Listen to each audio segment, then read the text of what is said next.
Look at this. Look at this sharp-dressed man. Appreciate it. Look at you. Appreciate it. So, this is. I feel like we need to start asking you guys, like, who are you wearing? Like Yeah. it's a red carpet. Do you need to answer that question to give anybody some love? No.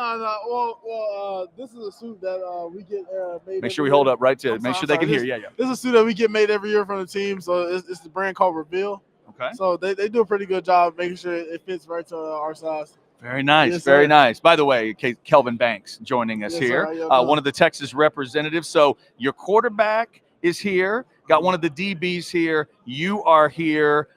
Give us a thought for now. Is this your first time to do any media day stuff? Yeah, it's the first time, man. Okay. I'm excited. How is it Very so excited. far? Man, it's been great. Just being able to talk to different people and just being able to answer questions that people are wondering. It's been real fun.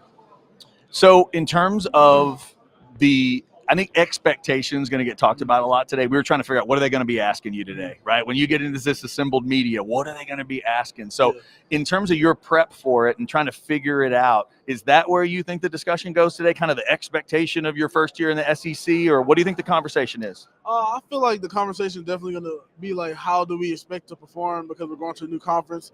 But even with that, like I say, like Coach Sark always says, take every day by day. Don't look too far ahead. Try to be where you are and just focus on what's next. There you go. Cody, you got one? Kelvin, can you talk a little bit about your maturation process, playing the tackle position for now entering another season as a starter, along with now Cam Williams enters in probably at that right tackle position. Can you kind of talk about your growth on the left tackle position and then of course the entire offensive line together? Yeah, I feel like for myself, I feel like I've grown tremendous amounts of ways from since I was a freshman. I kind of understand the game a lot more every time I step on the field, so it really helps me out a lot. And then even like you said with Cam coming in, he started the game last year, so he kind of has that, as you said, that first game jitters out the way, and he's really a guy who really wants to be better for himself. So he's willing to learn, he's willing to take criticism, and I feel like he's gonna be ready to go out there and perform. Last year, there was a big feeling of culture growth within the locker room and the team. What kind of have you learned through the process, I guess, of spring ball and now through the summer of working out and stuff? What's kind of been the vibe of the team? Man, like you said, our culture is, I would say, outmatched. I mean, how do I say it? I'll say our culture is very good. We kind of pride ourselves on being a team who knows one another. Like on Wednesdays, which is today, this morning, we do things like Culture Wednesday. We sometimes we take cards and write down stuff that's like true to our heart and stuff that we really care about the most, and we talk about it and kind of just become vulnerable to one another, so we can understand like why we're playing for one another, and you can understand, hey, this is what he's playing for. So when he's down at that moment, you go remind him, hey, bro, remember what you said Wednesday? Like this is why you're working hard. So just things like that. I feel like our culture is unmatched. Good personal stuff. Yes, sir. That's nice. I got one more question for you, and looking forward, kind of like the NFL draft stuff, which is going to be towards the end of the year. You'll worry about that, but do you compare yourself, or do you kind of communicate with any other tackles or offensive linemen in the country, maybe not on Texas? Like people in the NFL draft circles are kind of putting you and Will Campbell in kind of a boat together. Like, do you know any of these guys? Do you watch any of these guys? Do you do anything like that? Yeah, I try not to say compare. I kind of just try to do what I can do for myself and go out there and perform as well as I can. But I definitely know some of those guys. I know Will very well. I know Emory Jones. I know a couple other guys as well. But you know what I'm saying? Every night, we don't talk much, but every now and then we'll slide up on the Instagram or something like that. And then just like also, like you said, watching the guys. If opponent that I'm facing, they play them, I'll look at them and see how they're doing. So yeah. Kelvin, in terms of the whole offensive line, you guys are more mature now. I saw a list the other day putting you up in the top 1, 2, or 3 offensive lines in the whole country.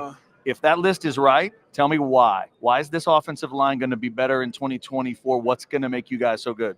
Yeah, I feel like that feeling of coming up short, it kind of, as an O-line unit, I know it kind of takes a toll on us, kind of making us feel like we didn't do enough to get us to where we need to be. So I feel like as a group, it kind of pushes us very hard to want to do better the next year or protect the quarterback better, just things like that. I feel like it really just puts that in the back of our brain and wants us to work harder.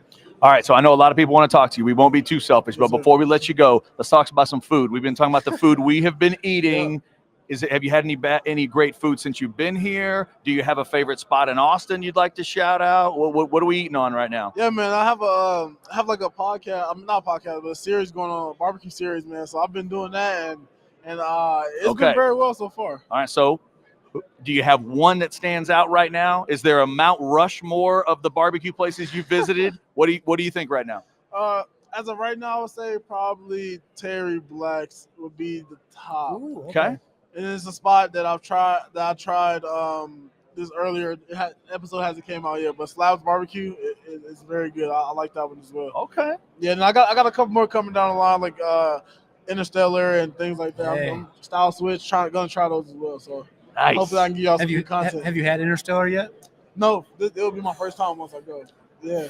You gotta good? You gotta get that. Oh, yes. yes. I like that reaction. Yes, I like yes. that reaction. Yeah, talking about barbecue, it gets a little different. Yeah. Man, we appreciate the time. You're looking sharp. Don't Appreciate get any barbecue sauce on it. Try not to. Enjoy talking to the media today. Thank you for talking with us. Yes, sir. Thank you. That's Kelvin Banks, everybody.